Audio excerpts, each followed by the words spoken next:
Listen, his father made a habit out of hitting him. See, some men drink, some men yell, some men hit their children.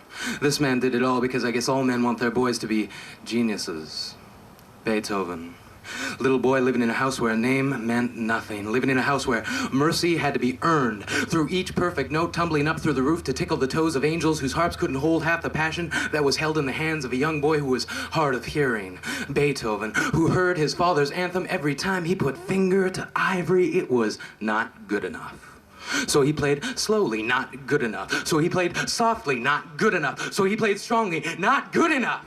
And when he could play no more, when his fingers cramped up into the gnarled roots of tree trunks, it was not good enough. Beethoven, a musician without his most precious tool, his eardrums could no longer pound out rhythms for the symphonies playing in his mind. He couldn't hear the audiences clapping, couldn't hear the people loving him, couldn't hear the women in the front row whispering, Beethoven, as they let the music invade their nervous system like an armada marching through, firing cannonballs, detonating every molecule in their body into explosions of heavenly sensation, each note leaving track marks over every inch of their body, making them ache for one more hit.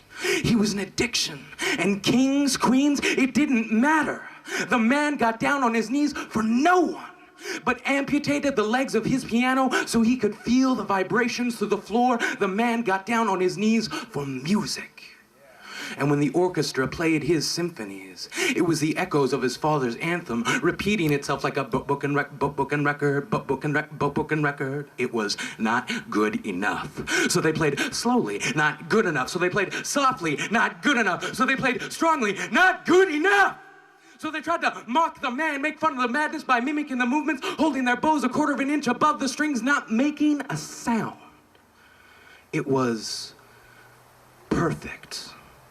See, the deaf have an intimacy with silence. It's there in their dreams. And the musicians turn to one another, not knowing what to make of the man, trying to calculate the distance between madness and genius, realizing that Beethoven's musical measurements could take you to distances reaching past the towers of Babylon, turning solar systems into symbols that crashed together, causing comets to collide, creating crescendos that were so loud they shook the constellations until the stars began to fall from the sky, and it looked like the entire universe had begun to cry. Distance must be an illusion. The man must be a genius.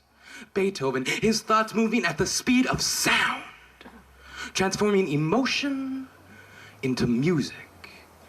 Little volva sale fi se molva, lolva sale fi se do.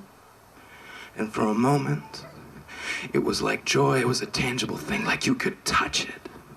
Like for the first time, we could watch love and hate dance together in a waltz of such precision and beauty that we finally understood. The history wasn't important. To know the man, all we ever had to do was listen.